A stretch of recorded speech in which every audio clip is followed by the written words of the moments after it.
Imagine yourself looking out at the vast sea before you. You reach down and you put a hand into the water and you scoop it up towards you. Immediately the water starts leaking through your fingers until the hand is empty. That water is a man's life. From birth to death, it is always slipping through our hands until it is gone, along with all that you hold dear in this world. Hey guys, I'm Luke. The world is a really weird place. So many people are lost, but fortunately, a lot of people are at least working that out.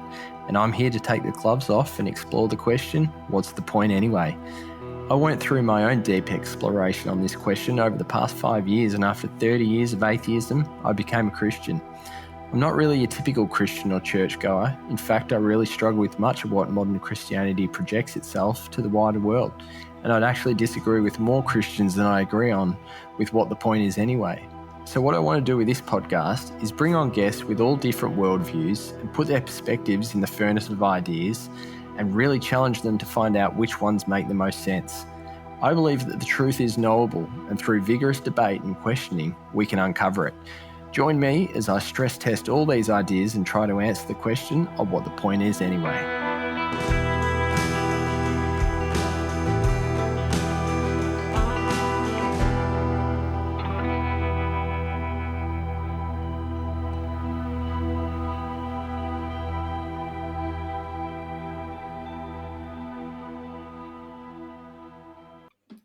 Welcome back to the podcast. When I set out on this project, I wanted to seek guests who had different perspectives and worldviews. One of those worldviews that I really wanted to explore further was Stoicism, a philosophy that I've studied in the past and one that is crucial to understanding the Hellenistic period of the ancient world, which, along with the New Testament, which was produced in that time, has had a profound influence on all society up until today.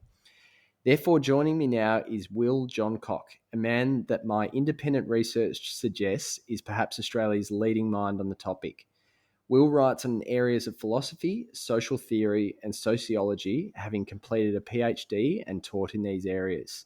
He has authored 3 books, as well as numerous books, chapters, and articles. Will is also a publisher, translator, podcaster, and from a past life, amateur recording musician. Based on feedback from listeners, I'll be changing the format a little bit for tonight and for future episodes. Rather than asking questions passively, I'm going to challenge my guests and try to poke holes in their various worldviews as a skeptical adversary. After all, the truth fears no investigation, and that's what we're here to try and discover. Full credit to Will, I only put it to him this afternoon, a few hours ago, that I'd like to challenge his ideas a bit more than past guests, and he was all too willing to accept the amended format at such late notice. So, Will, thanks for coming on. No, thanks for having me, Luke. So, when I say, what's the point anyway, what comes to your mind? What's the point? The point for me when I was first getting into philosophy was questioning my individuality. And the point was humility. The point was recognizing my position in something bigger than myself. There's lots of effects of that, which I think which substantiate the point, let's say. But flow-on effects, let's say, for social harmony, etc. But yeah, that was the point for me. Sorry, you go. Perfect. So yeah, it's I think it's funny. I was having this exact conversation with some friends today. I like that because it creates an answer which is objective. I think if you ask a lot of people what's the point, they'll give you their sort of their own life story, and if ever and their own world, their own very personal worldview. But I think if you're going to answer that question and find the actual truth, then you need to understand what the bigger picture is. It doesn't make sense to isolate oneself and say that I am the author of everything about me. To me, it doesn't make sense anyway. Yeah. And on a less intellectual level, I think growing up, I was averse to personality types which took themselves too seriously. I therefore was drawn to ideas which contradicted that. And a lot of the systems theories in which I'm interested, and Stoicism, I believe is one, resonate with that point that I just mentioned. Perfect. And so what was the journey there? Because I did in the intro that you're a sort of amateur recording musician. Yeah, we mentioned, you've just done bedtime with the kids, and so have I. And now you lecture on topics, but it sounds like back in the day you're right into your punk rock. Punk rock and techno music and grunge. The 90s music was definitely my first passion, along with Yeah. soccer, actually. And I therefore came into a lot of my political ideas and a lot of my philosophical ideas due to references from musicians. And then I think when I really delved into techno, the history of techno, it just became this world of futuristic ideas, techno being such a futuristic form of music. And punk rock was foundational in terms of questioning what we take for granted. So those musical passions, I think, led me to philosophical passions and philosophical researches. Yeah. Yeah, I mean, punk rock, the whole idea is sort of like, rage against the machine and anti-establishment with everything. What was I love the idea of questioning things that we take for granted. It's almost like pretty close to my life motto. Even though I think we all fall into traps. I think there's things I've taken for granted for decades, and then only then realized that I was doing that, and then have started to explore them further. What are some of the biggest assumptions you've challenged in your time? Well, it really was that idea around individuality. And I think when I was growing up, I was told that I was an individual agent. I could make the most of my life. It was all up to me, essentially. That puts a lot of pressure on oneself as well.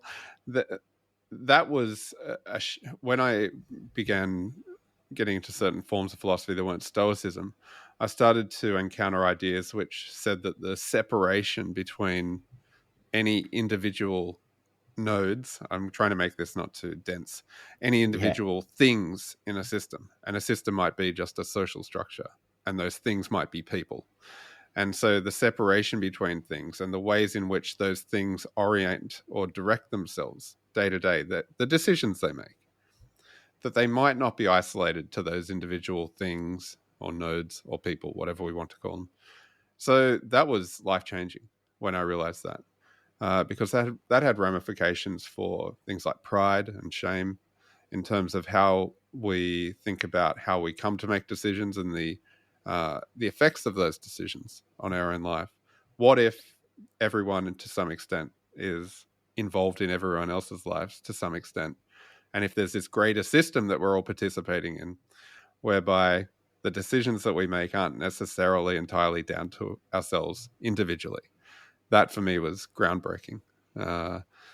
So that led me to a lot of the research that I've done in Stoicism and other forms of philosophy. Did you land on that worldview that there is sort of greater meaning in the world or universe or whatever you want to define it as, and that things are connected straight away? Or was it like, what was your journey through the various philosophical thoughts or philosophical schools of thought, I guess? Yeah, I initially was, let me think how I can track the sequence. There were areas of philosophy which are they're centered around structuralist ideas. So the idea that everything exists within a system that gives the individual parts in the system meaning. And so nothing is more important than the system or the structure. A lot of those theories can be taken into a deterministic set of principles, which will argue that everything has already been mapped out, so to speak, and that we're essentially just puppets being strung along by a series of causes and effects that have already been laid out from an initial cause. So I was interested in deterministic theories for a long time, but I don't consider myself a determinist anymore. I that was one form of philosophy, one area of philosophy which preceded my interest in Stoicism, let's say. Mm-hmm. And the Stoics have a deterministic aspect to them, of course. So there was a continuation of that theme, so to speak. Would you like me to mention? Sorry, you go. It's, you just touched on it then. I think it's maybe it's a important point to touch on at the beginning. I was listening to some of your podcasts today, and you mentioned it to me, independent to that, in an email, that even though you're, an expert on Stoicism, and that's a particular area of your focus, you wouldn't necessarily call yourself a Stoic, which I think a lot of people would listen to and think, hang on, how does that make sense? So isn't someone that follows Stoicism a Stoic? Do you want to talk a little bit about that? There are a lot of aspects of Stoicism which I think require more attention, let's say, than they're given, more critical attention than they're given. My interest in Stoicism was the physics primarily. Mm-hmm. And the physics is the aspect of Stoicism which I think characterizes us as a trace, as Epictetus will say, as Seneca says, as Marcus Aurelius says. They'll say that we're this physical trace of something bigger, and that's a bigger physical system. And so the physics in Stoicism was the real in for me in terms of being passionate about the philosophy. Being interested in the physics doesn't necessarily mean that I'm therefore a Stoic. I don't wake up and follow, let's say, the techniques of Stoicism. There are features of Stoicism which I have embedded within my life without really even trying to do so. But I wouldn't necessarily call myself a practicing Stoic. Could you, maybe I'll ask you a question, and you could answer this, firstly, how the Stoics would answer it, and then secondly, how you would answer it. If I ask sort of three parts, where did we come from? Part two, why are we here? And then where do we go when we die? So where do we come from? For the Stoics, we manifest as an expression of a physical body, a singular physical body, which they call Zeus, which they call God, which they call order. Order is a very important word there. We come from that. And not only do we come from that, because come from that suggests a sequence of before and after, whereas before we didn't exist and after we did exist. It's almost like with aspects of Stoicism, and maybe some of your listeners will be familiar with certain French 20th century philosophies like deconstruction, which will problematize the idea of a before and an after. And I think Stoicism does this as well, where they say that we come from this thing, this singular body, but in a way we're already part of it. So the notion that we arrive after it it's blurry, and it's really refined the way that the Stoics explore that, I think. So what was the second part of the question? Sorry. Why are we here? Well, it's unavoidable. It's unavoidable in the sense that for this physical body to be, it expresses itself in a way that it shows itself to itself through forms of itself.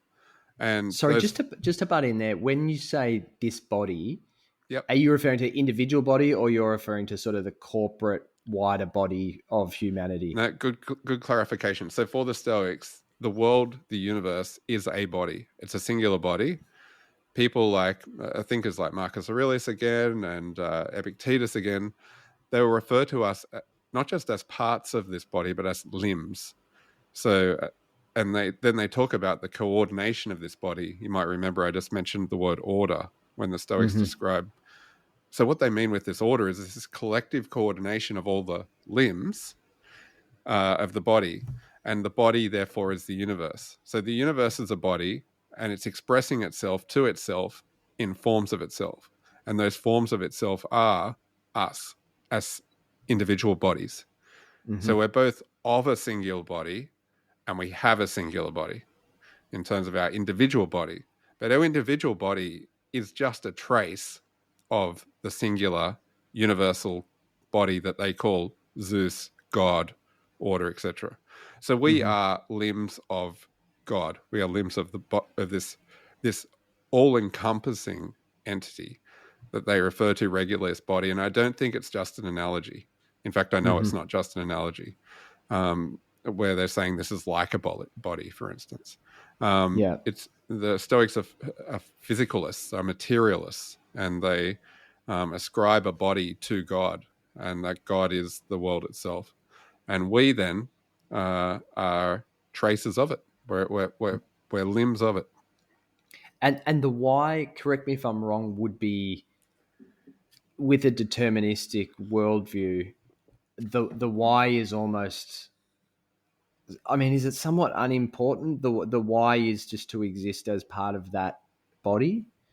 Yeah, so again, if you want me to explain the Stoic position, the Stoics talk about these conflagrative cycles, which is where the existence is probably the wrong word, where this aforementioned universal body constructs and destructs. It's a deconstruction as well as it's a destruction in a way. But it's a weird kind of deconstruction where nothing is lost. It's just change. Everything is change. And so it's these constant cycles of change. And that's why you'll see all of the Roman era Stoics talking about change as being inherent to the Stoic worldview, because they all, in some regard, commit to this idea of these conflagrative cycles, which is perpetual change. And it's not that we as humans simply witness this universal change, but we are this universal change. We are part of that. In our coming to be and going away, we are essentially indicative or symbolic of that material process, which is everlasting for the Stoics. And then, so I guess the third part of that question is the us as individual limbs of the body. The first question is, where do we go when we die? But then maybe a second part of that is, where were we before we were physically born? So where were we before we were physically born as one of these limbs, and where do we go when we die? Yeah, look, Marcus Aurelius has one of my favorite Stoic quotes on this topic, where he talks about us as being wax. And the wax is just a term that he uses to describe the physical stuff of the world. And so he says, first that physical stuff becomes a horse, and then it melts down effectively, the cycle that I mentioned. And then it becomes a tree, and then it melts down. And then it becomes us, and then it melts down and becomes something else. So it's this constant cycle of change. And if you really commit to this idea, this is the physics at its heart. If you really commit to this idea, it's impossible not to feel some kind of unity with the world around you, the people around you, sure, but everything around you, because you're literally, according to the Stoics, comprised of the same same physical stuff. And so then,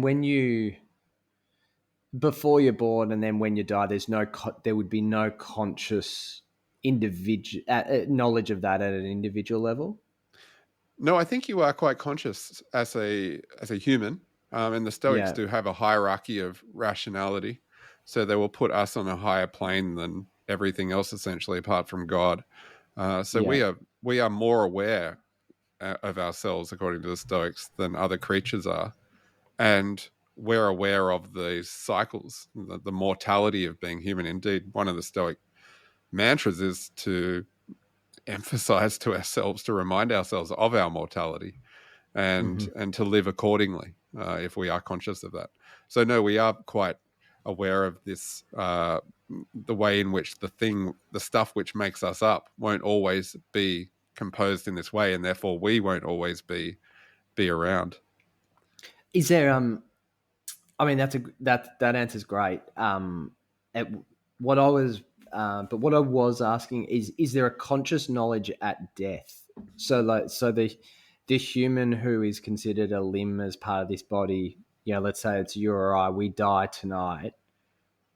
Are we aware? Do we continue to be aware of this body, or is that just lights off and the end of our individual story as far as our conscious mind knows? Yeah. Okay. So the Stoics do talk about a universal singular consciousness, and panpsychism has therefore latched on to some aspects of Stoicism, this idea that the world has a singular mind, look, there are aspects of Stoicism which endorse this idea of a singular intellect. They would call it a singular mind, a singular rationality. And so us, as traces of this singular rationality, will therefore participate in this singular rationality, will still continue to be part of it after we die. It's not just that we possess a part of it that is destroyed. Nevertheless, I don't think the Stoics, to my knowledge, commit themselves to this idea that after our distinct individual body with its heart and its mind, after the heart stops beating, after we stop being conscious as an individual entity, to my knowledge, is not an aspect of Stoicism which goes into great depth about how we're still aware of the universal body from which we come, and therefore our mind and our awareness or our consciousness continues on. No, for the Stoics, once we have lost that individual lifeblood, I suppose you could call it, then the consciousness of ourself is lost. Makes sense.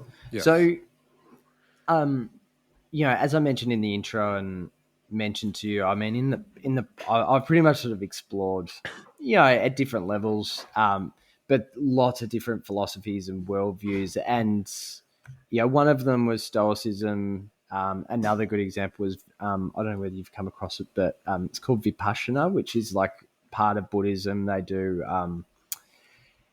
like 10-day silent meditation. And one of the philosophies in that is actually quite similar to what you mentioned earlier. It's called anicca, and it's the idea of impermanence. And so therefore everything's just a series of moments that are impermanent from sort of one to the next. Now, I thought as I was really sort of looking into these things, and I still think now that there's so many really good and interesting life application aspects of them, but I could never go all in because I found I could never wrap my head around their broader worldview. So that sort of Stoic idea of who God is, where we came from, to me always just didn't sort of hit the spot. And so you mentioned that, I think you're maybe a little bit similar in that you say that you study Stoicism and have aspects of it, but you have a bit of a different view. So what's your answer on where we came from, why we're here, and where we go when we die? I don't know from where we came. Is the short answer. At least that's honest. Yeah, I've got as many questions about the theories of the Big Bang as I do with creationism. So I'm not committed to either. And whilst I think the Stoics provide an interesting physical theory about how we continue to be, I'm not entirely sure it clarifies the question from where we come. For me, anyway. I haven't a suspicion that philosophy, anyway, at least the philosophies in which I'm interested in, look at time in such a way that the question of before and after is problematized. And so the notion of an origin is, to some extent at least, pulled apart. And that might be a cop-out. That might sound like I'm sitting on the fence. But that to me is possibly the only way I can see questions of from where we came being answered in a way that I would find satisfying, in a way that doesn't have a point at the very beginning and then an arrow of time moves on from that in a forward direction. Yeah, and I think some of the aspects of Stoicism regarding time do talk about time in a really interesting way. I'm not entirely sure there's enough there though to provide a theory about the origin of the human, or indeed the origin of the universe, beyond it being associated with Zeus and. So do you believe in the idea of the Zeus and the oneness? Do you think that's truth, or do you think that's an explanation that helps us understand things? I find materialistic theories very appealing, and I love the way that the Stoics portrays Zeus and God as material, and if I'm going to believe in a God, it's going to be a material God. It's going to be one in the same world that I am, and so I do believe that the Stoics do a good job. They're consistent with regard to their characterization of Zeus, and more to the point, it's so thorough. And I mentioned to you very quickly before today that I've been quite annoyed by modern attempts to remove the role of Zeus and the presence of God within Stoicism. This is a classical theory from an era in which almost everything is prescribed or ascribed to a god, and modern efforts to try to strip Stoicism of this aspect of the philosophy are disingenuous. They're biased. They've got a clear motive, and I speak against it. Yeah, I think I mean, I was a pretty hardcore atheist for 30 years, so I'm not going to criticize people that were, but the more when I actually really studied it, what I learned is that the idea of total atheism is such a modern thought, you know, like even though there's been no point in history where everyone's agreed on the, you know, who God is and whether God is knowable, and, you know, God isn't, you know, the Hebrew God of Yahweh versus the Stoic God of the universe, which is one and all.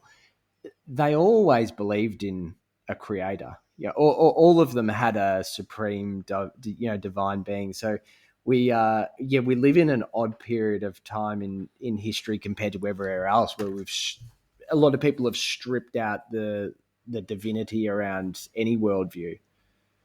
They have, yeah, and there's a clear agenda there, and I don't necessarily need to go into the defense of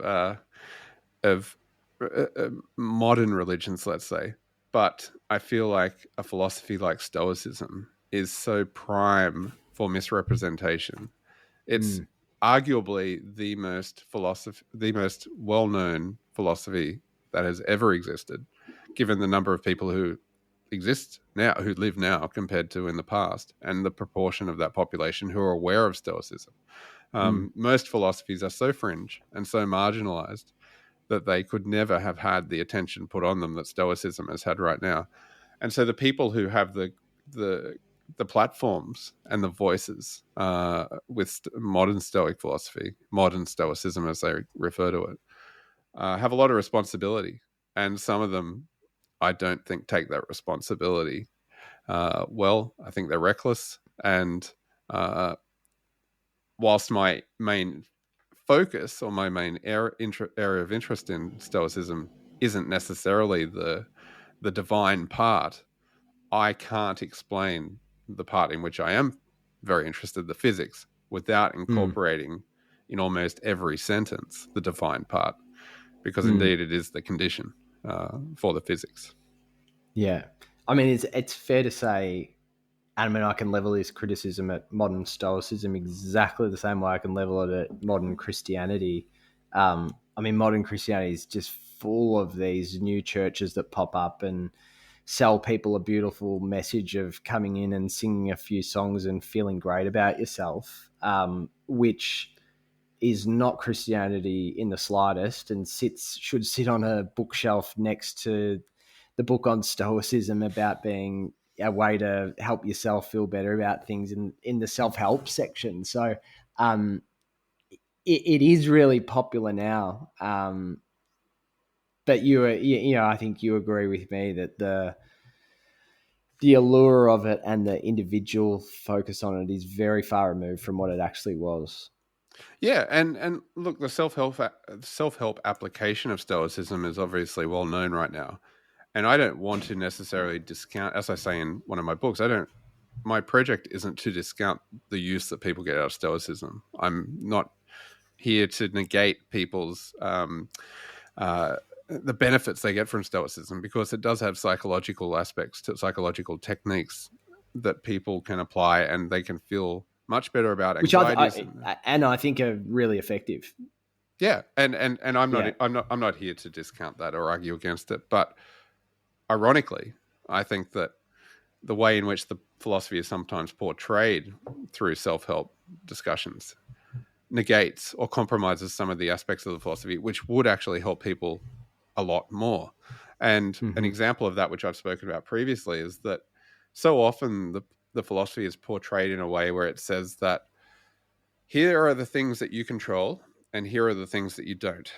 And you have to be very wary of this outside world of things that you don't control. You need to focus on the things that you can control. And if that's people's if that's their introduction to the philosophy, then I feel it's quite alienating and marginalizing, and it sets the individual off from the rest of the world. Whereas conversely, the philosophy is actually talking about how embedded we are within this world and how much we share with this world and how other people in this world are our kin rather than people about which we should be wary. And so therefore I'm like, if I come to Stoic philosophy with anxieties, if I feel marginalized, if I have mental health conditions, whatever, and the philosophy tells me that I should be setting up a boundary between myself and the rest of the world, I can't help but think that would actually make things worse. And conversely, if we look at the philosophy in the way that it should be read, which is one in which we're part of this greater system, then I feel that all of those problems that I've just mentioned are alleviated, and you get arguably a better self-help result from the philosophy. Yeah. So, I mean, if you transport back 2,000 odd years and you were a sort of modern practitioner of Stoicism who's using it for primarily the self-help purposes, and you bumped into a guy like Marcus Aurelius or Seneca, what would they think of someone that's applying Stoic techniques without taking on the entire worldview? Were they all in or nothing? I don't think we know enough about their personalities to say for sure, but I think they would want you to see the psychological techniques that are derived from the philosophy as symptoms of a more comprehensive study of the worldview. It's almost like the psychological techniques have become so central to understandings of philosophy that what has been forgotten is that this isn't a psychology. This is a philosophy. And the psychological benefits to be derived are, I call them symptoms, they're effects, they're parts of an understanding of the worldview. And what is that worldview? That you're part of this system. That's the most important thing to begin with. And once you understand that you're from this system over which you have no control, then you start to understand why these psychological techniques are expressed from it. And so I think Marcus Aurelius, if he was wandering along and you had to chat with him in the town square, unlikely to happen, but if you did, then he would and you wanted to talk to him about Stoicism, I think one of the first things he would want to talk about is humility. He would want to talk about, do you understand that you are part of this thing that's greater than you? Do you understand all the things you borrow from this thing, the world around you? I think those are the aspects of Stoicism that he would focus on, because, how can I say that? Because they're the most common refrains in the one piece of work we have from him. Yeah. And does the worldview and the bigger picture idea of Stoicism, does it have a I mean, what's the Greek word, a telos, an end or a goal? Well, for the individual, there are, you could arguably say that the goal is to live with happiness, to live this eudaimonic, as they say, life. Now, happiness for the Stoics is not a pleasurable experience. It's not an emotional experience in the way that we understand it today. To live happily is to live rationally for the Stoics. And what does live rationally mean? It means to live with an understanding that you are part of an ordered system. I know I'm starting to sound like a broken record, but that is the key aspect of understanding what it means to live happily, which is rationally for the Stoics. It is to live with an understanding of yourself as embedded within this order, this universal order that they talk about. So that is the goal. It's the end. Calling it a goal or an end is problematic because it's a process, and it's in some ways, as people often say about Stoicism, it's an unattainable process because, much like they describe about the sage is a mythical figure in a way that it's something to which you aspire but you never actually reach. Mm-hmm. So the goal is more an understanding about how to live day to day rather than something that you think you'll actually tick off and then you're done. And what about for the, I mean, that's for the, the limbs, as you've called it. What about for the body? It does the Stoic worldview and does it have an end? Does it have a goal for society and an end game for where it gets to? No. Well, the body becomes dispersed. The body as a physical entity and as a physical entity that is a trace of a bigger entity becomes dispersed. Oh, I mean the bigger entity. Oh, as in the universe itself? Yeah. So it goes through these, according to the Stoics, it goes through these everlasting, ever reoccurring cycles of conflagration, of destruction and reconstruction, reconstruction. That's the fate, let's say, of the universal body. And does the construction and deconstruction and reconstruction improve over time? So does it get better and better, or is it just purely cyclical, almost like the seasons? You've got summer this year, then winter, then summer next year, and it's just over and over. It's cyclical. It's temperature based. So when it gets very hot, when it's destructing, and then when it starts to solidify and reconstruct, it gets cold, or it's a matter in which the beings that are manifested through each cycle go through this process of becoming aware of themselves as part of this universal order. The Stoics, as I mentioned, talk about this universal mind that exists, that continues on. So whether that improves is, if I understand the question correctly, whether we would have to be talking about the universal mind improving. Yeah. And the universal mind for the Stoics is already perfect. Yeah. They talk about it being of perfect order. So there is no capacity or room necessarily for it to improve. The universal mind will not be going to the bookshop and buying a Stoic book on self-help to try to become a better universal mind in its next conflagrative cycle. Yeah.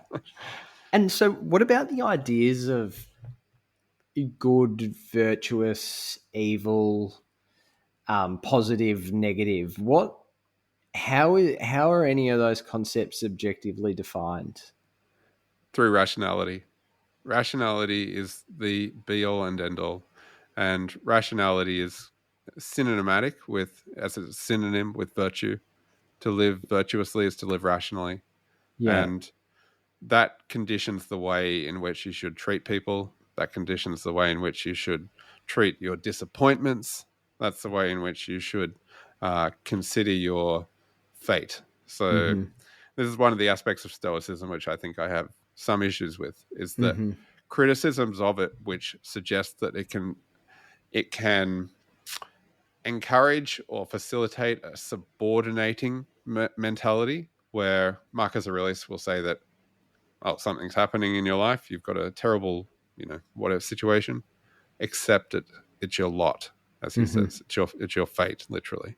Yeah. And so there are aspects of Stoicism like that which I think aren't necessarily conducive to improving one's life if someone believes when reading Stoicism that the purpose is to improve their life. Yeah. Because a lot of Stoicism is deterministic, and determinism through Marcus Aurelius, for instance, says this is your lot. Yeah. Accept it. There's nothing you can do about it. There's nothing you can do about it.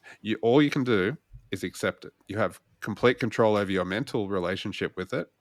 You have zero control over your physical relationship with it. And the physical relationship will be your job. It will be your family. It will be your life circumstance. This is the compatibilist structure of Stoicism where you get a deterministic framework, which is the physical world, and you've got the freedom in terms of your capacity to accept that deterministic framework.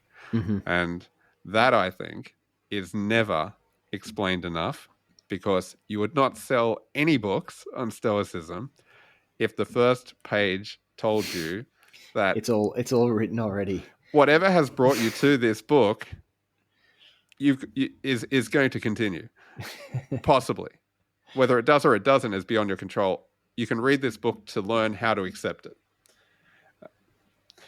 Definitely. So how does I mean, if one is a practicing Stoic, let's say they're living in Charles Manson's house or community, right, or whatever, right? And he thinks he's ultimately a serial killer, but a charismatic guy who thinks he's doing the right thing by the world to kill all the people that he's got. Yeah. What explains that? Why is he bad? Because he thinks he's doing good. So what? But if we think he's evil, how are we determining that being a good thing versus an evil thing? And then why is that happening? Yeah, so the Stoics will talk about how if you act or think in a way where you believe that you are an individual agent, effectively, where you are looking out for yourself instead of your fellow humans, is one example of that, then you're acting as though you're a cancerous cyst on the world, is one translation we'll describe it as. You're separating yourself from this rational order, and you're acting in an unvirtuous, vicious way, they will call it. And the possibility for this to happen is endless. In fact, they say we should expect and accept that it's going to happen, and that we will do this as well. The reason for this, I believe, is not thoroughly explained in Stoicism. If it is a perfect body, if the universe is of a perfect mind, which is the way they use this word perfect, if the universe is perfectly ordered, how does a thing that is perfectly ordered accommodate, incorporate, manifest these erroneous features to it? Stepping out of Stoicism, as a systems theorist, I love it, because most systems theories will incorporate the notion of error, which is kind of what this is. But Stoicism doesn't get to that level of refinement regarding its systems interactions to explain from where come these erroneous aspects. All they can attribute it to is the aforementioned freedom that they give us with our mind. So because we're free, we can think in a way that won't accept our fate, for instance. So that's one possible answer they will give, is that we are not satisfied with our fate, essentially, and we refuse to accept it. We refuse to accept that we're this cog in a bigger machine, and we're going to be upset about it. We're going to defy it mentally. We're going to think that we deserve more. That, for the Stoics, is acting viciously. It's thinking viciously. And but nevertheless, it isn't a philosophy that will explain from where comes that freedom. Now, I think Christianity probably does a better job of explaining from where our capacity to think freely comes. Stoicism, look, there just isn't enough material. There's so much was lost. And there are so many points where you can see possibly where texts that have been lost would have gone into this more thoroughly. Yeah, okay. So that's interesting. So that we're not in possession of all the manuscripts that are there. So you're piecing together some parts of it. Well. So for the texts that have survived, they're largely whole, but there are so many texts that have been lost, and they're mentioned. We know this because they're mentioned in the ones that survived, and to talk about Stoicism in that regard is to talk about such a small percentage of the works that were produced by the main thinkers, but also by the peripheral figures as well. That's fine. That's what we've got. That's what the philosophy is in the 21st century. Yeah. It's to work with these books, which are limited in number, and to piece together a system from those. So you mentioned like your view on that makes more sense as a systems engineer because you see it, you can understand error. My retort against that and my challenge with it is that I see man acting in their own individual interests against, to use the Christian term, loving your neighbor as yourself, not as the error, but as the absolute norm. Right. So loving your neighbor would be the norm. No, I think someone actually loving their neighbor as themselves would be the rare error. Oh, right. Okay. And that the norm is to love yourself and act in self-interest and put yourself ahead of anyone else. Well, it's funny because I've been working on translating a text from the late 19th century on Stoicism, and it's by an author who compares aspects of Christianity with Stoicism briefly, in terms of her broader argument. And she talks about how one of the main similarities between Christianity and Stoicism is that both philosophies look at doing a good deed for someone else as doing a good deed for oneself. And so the virtuous act isn't selfless if the virtuous act is for someone else, because effectively by helping someone else, you are helping yourself. Whether or not it's normative, whether or not that's something that everyone does, I would say is probably not the case. I definitely don't think people look at interpersonal relations that way. And that's one of the keys to understanding Stoicism, is that for them, that is the only way to understand interpersonal relations, is to look at the other as, and benefiting the other as not a selfless act, but something that benefits yourself.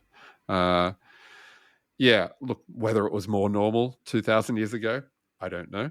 I agree with you that it's definitely not normal now to look at it that way. I think people will do things for other people and look at it as a gift that has been given, and it's almost as if the beneficiary of the gift then incurs a debt that needs to be repaid. Whereas, as we see so often with Seneca, he talks about how ascribing any kind of debt to a favor is to compromise the whole point of the favor and the benefit that could be felt by the beneficiary and also by you, the giver of the benefit. Yeah. So, I mean, on that, digging a little bit more into that idea of sort of disorder and evil and humans acting in self-interest being sort of the normal rather than the exception. The thing that first convinced me of the reality of a god, any god, was the perfection in the natural order. So it was actually a Catholic apologist, a Catholic apologetics book, which I don't subscribe to Catholicism at all.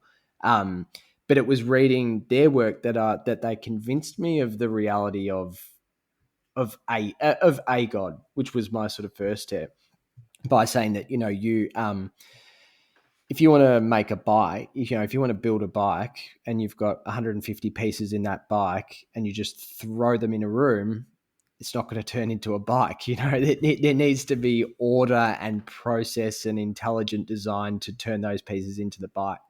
And that's, from what I can understand, that very, very similar to the philosophy of Stoicism and a lot of the other sort of ancient religions, that the order in the natural world is proof of intelligent design and intelligent creator.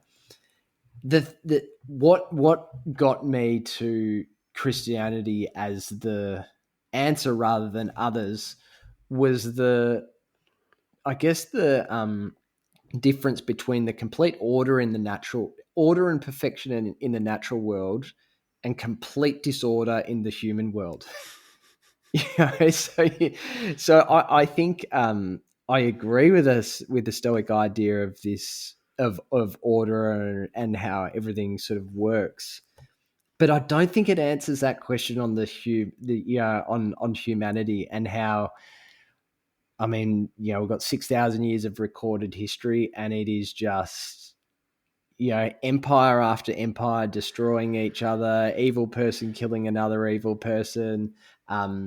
Towers are built, that tower comes down, a new school.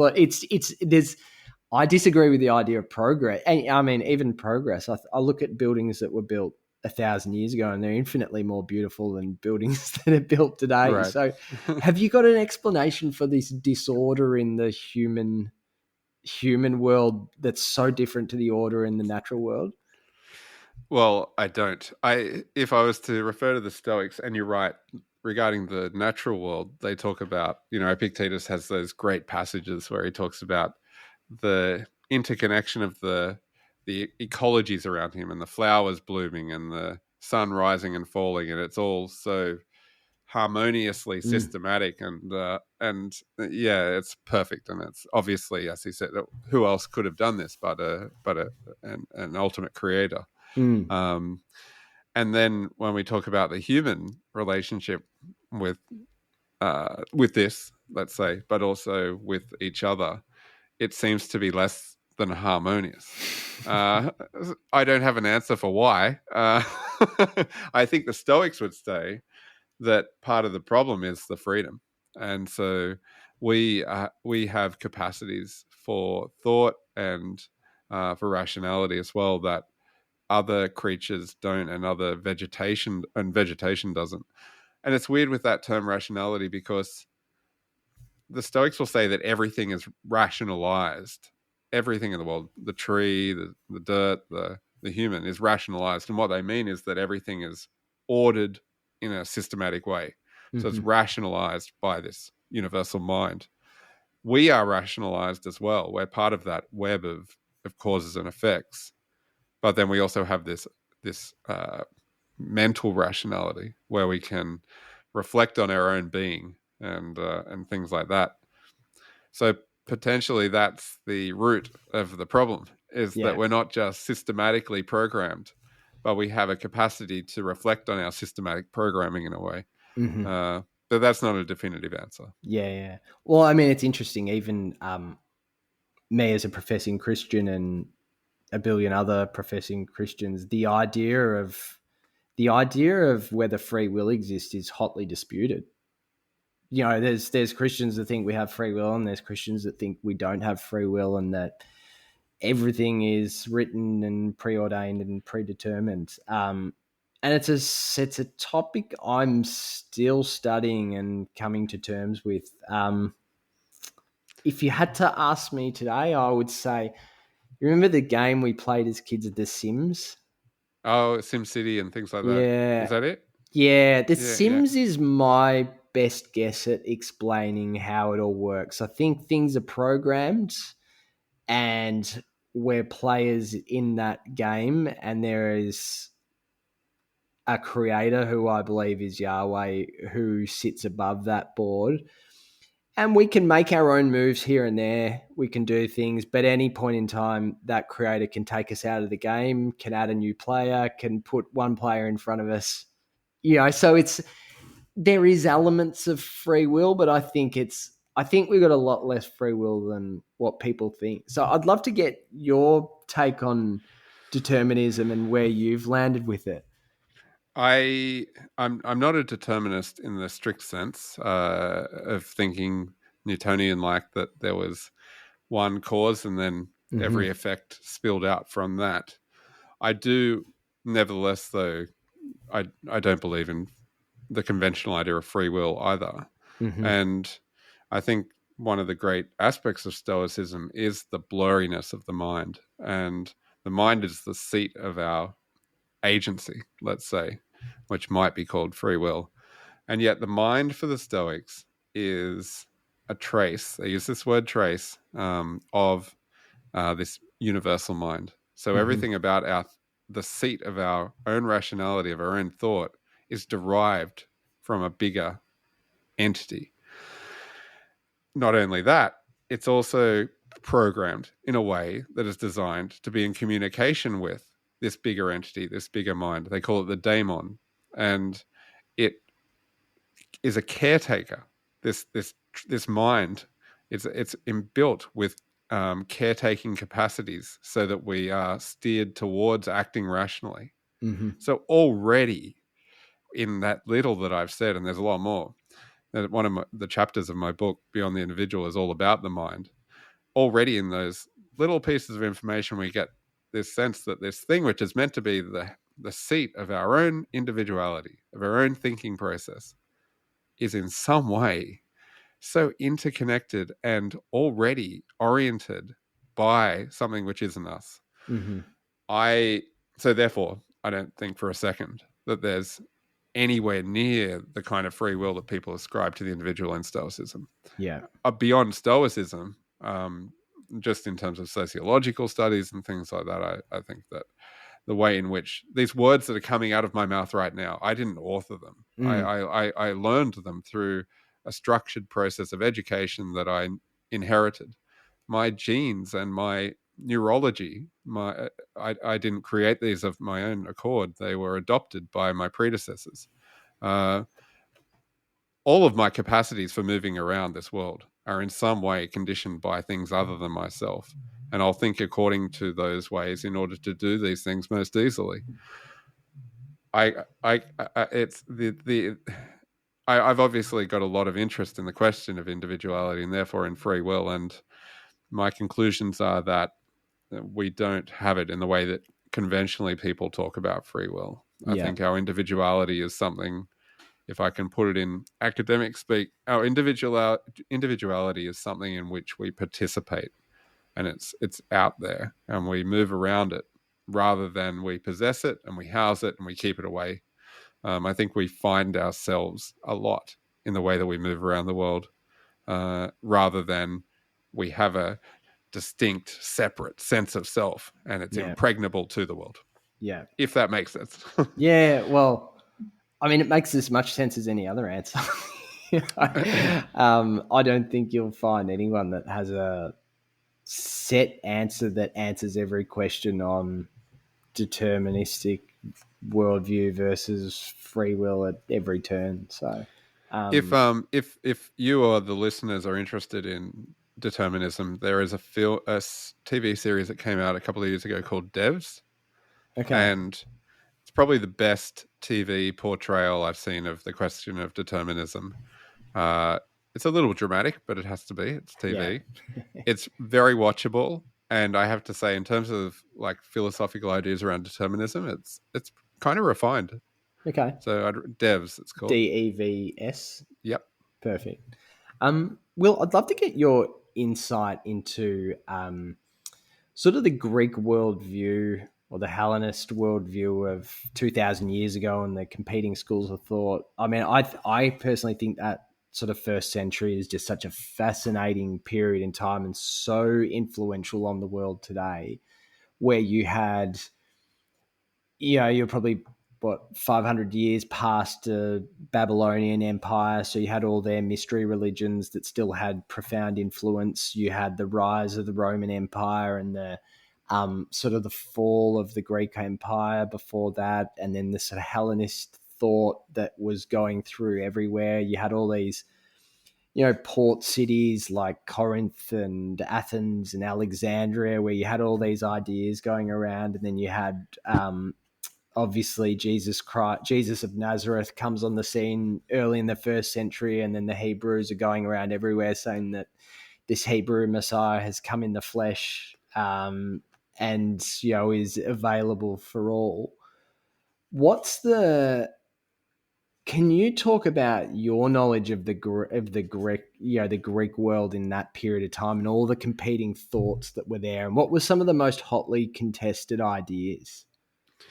Well, no, I probably am not able to give a full account of this. I'm not a classical scholar in the sense of being able to speak about all the different religions or competing ideas in an adequate way, let's say.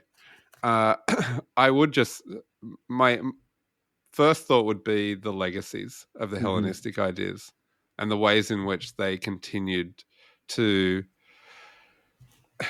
be revered even in the Roman world, and the way, therefore, that you see people like Epictetus be employed in the Roman world, and Posidonius, and his ideas be injected throughout the Roman world. The Hellenistic era seemingly not only permeated but outlived the Roman Empire. It conditioned so much of the Roman Empire. And there are arguments, I think fairly credible arguments, that Marcus Aurelius's work is, I wouldn't say plagiarized. It doesn't plagiarize Epictetus's discourses, but so many of the passages are so similar that it's almost as though he was simply writing them down for his own reference and using different terminology, which then became Marcus Aurelius's Roman era idea as opposed to a Hellenistic idea. But look, in terms of comparing the different faiths and the different aspects of the Hellenistic era, I don't think I'm qualified to answer that. Sorry. No, that's okay. What's your what's your understanding of the Greek word, the logos? So I came to logocentrism through 21st century continental post-structuralist philosophy, which pulled apart the notion of logocentric philosophies. I don't know if your listeners or if yourself are aware of philosophies like phenomenology and the aforementioned post-structuralism, 20th century primarily philosophies, which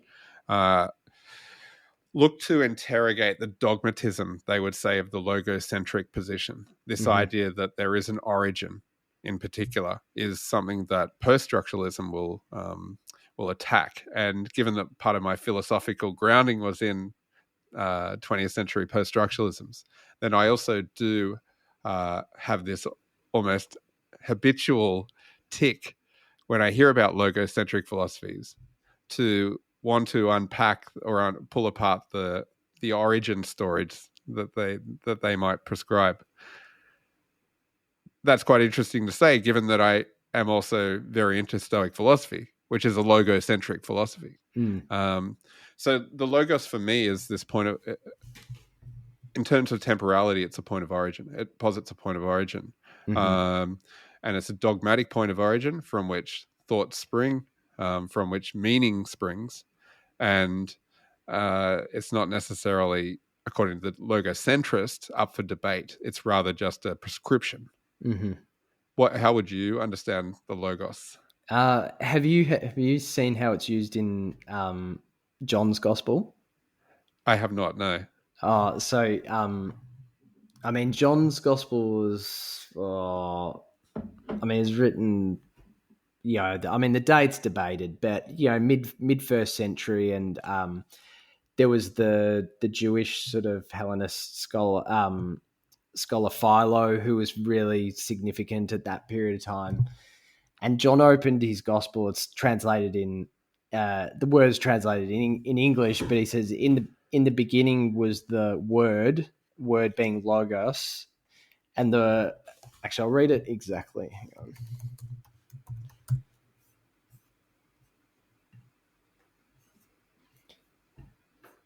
on. In the beginning was the logos, and the logos was with God, and the logos was God. He was with God in the beginning, and then it goes through to say, and the logos became flesh.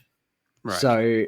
So John's Gospel, you can imagine how that's received in a Hellenist world where they're all debating what the logos was. He's saying the logos came, the logos became man. It was a groundbreaking thing to say. So that would be what I believe the logos is. A logos in Stoicism and in what you've just said, in a way, is the source, right?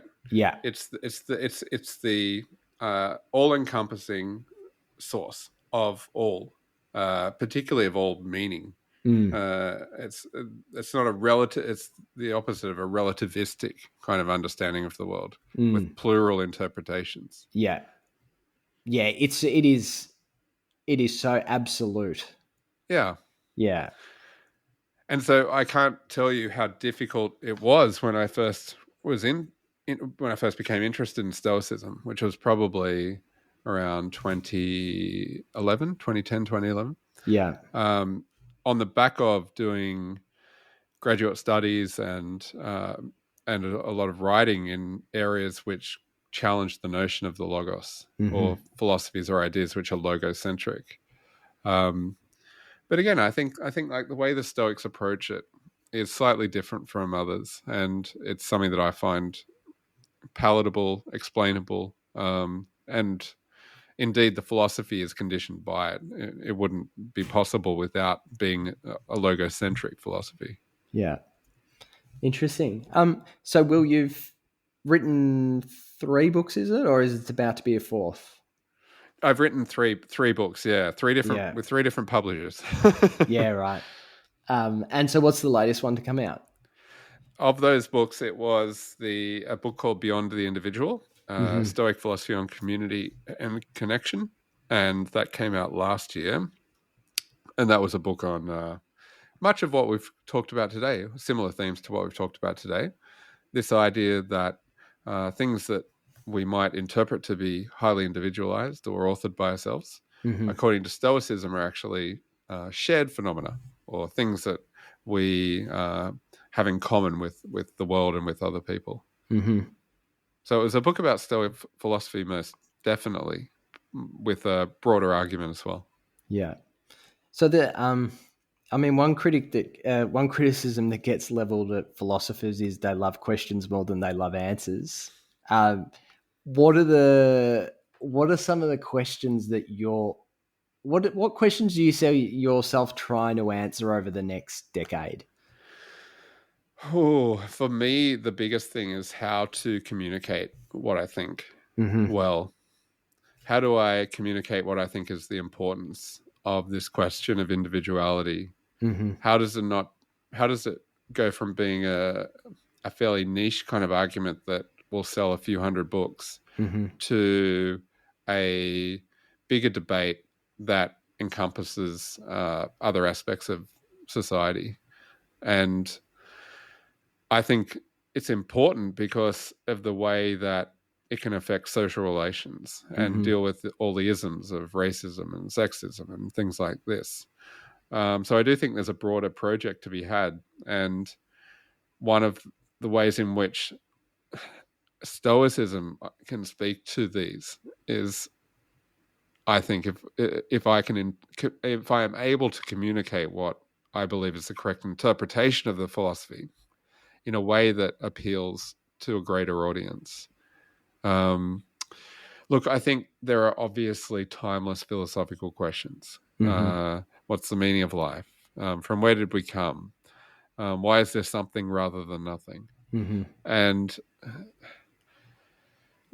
it's not necessarily, those questions aren't necessarily my focus. I think I'm very interested in an area of philosophy called phenomenology, and phenomenology argues that the way in which we understand ourselves is not via a scientific third eye which interprets the world, but rather by creating an objective science through subjective accounts of the world. So knowledge as being a human knowledge rather than a cold, separated scientific knowledge. And so I think I will continue to be interested in phenomenology, and one of the questions I'll explore over the next 10 years in that will be how to marry subjectivity and objectivity, rather than to say that subjectivity is in some way interfering with our objective knowledge of the world. If I was to put this in a more brief way, phenomenology might say that how is it that through subjective knowledge we also have objective knowledge? I think the difference between something being subjective and something being objective is a really, really interesting topic. So I'll look forward to reading. It is in the sense of Stoicism too, because we typically think of the subjective as interfering with objective knowledge. We want to strip objective knowledge of as many subjectivities as possible in order to have this pure objectivity. And yet phenomenology argues the opposite. And Stoicism, in a way, when it says that our subjective mind is a trace of an objective mind, is participating in this kind of discussion too, because it's not separating the subject, i.e. the individual, from the object, or the objective, i.e. the greater body. Brilliant. I guess we started the call on the question of what's the point is anyway. I'll ask if you've got any sort of closing thoughts you don't think we've covered that you'd like to add, and then other than that, where's the best place people can find you and read more of your work? Closing thoughts on what's the point anyway. It's such a great title. It really gets down to, I remember when I was starting my PhD a long time ago, and the people who kind of supervise your work, there's a lot of abstract PhDs being proposed, right? And a lot of abstract synopses at the start. And it's all like, well, but why are you doing this? Like, who's going to read this? Who cares? What's the point anyway? It cuts to the bone. And so again, I think what is the point anyway is, in a way, what's the point is for me to be able to communicate this in a way that I would like it to get a better audience. And why? Because I want people to, I think it's better if people are thinking the way that the Stoics suggest we do. And that's the point. Yeah. That's the point. Where can you find me? So I am going to be speaking at a conference in a month from now. I believe it's called Stoicon Melbourne. It's on the weekend of October 20. Just looking at my calendar. Okay, this is October 26th, Saturday, October 26th at the Greek Centre in the heart of Melbourne. And there's a collection of speakers there talking about Stoic philosophy. I will be launching a book, a translation that I mentioned of a work called Stoic Ethics, Our Duty to Each Other. If the camera does take in, this is a proof of it. And I'll be selling those there. But more to the point, that's a work which covers a lot of what we've talked about today in terms of our relationships with each other. That's probably the only place to find me in the near future. Apart from that, my books are available online. And if you're interested in buying any, I would suggest getting Beyond the Individual. It's the most reasonably priced. It's the most recent. 2 good reasons. Brilliant. I will. Thanks so much for your time. I've really enjoyed digging into the topic of Stoicism and broader philosophy. Thank you, Luke. Thanks so much. Thanks for listening. If you enjoyed this episode, please hit like and subscribe to get notified when the next episode is live.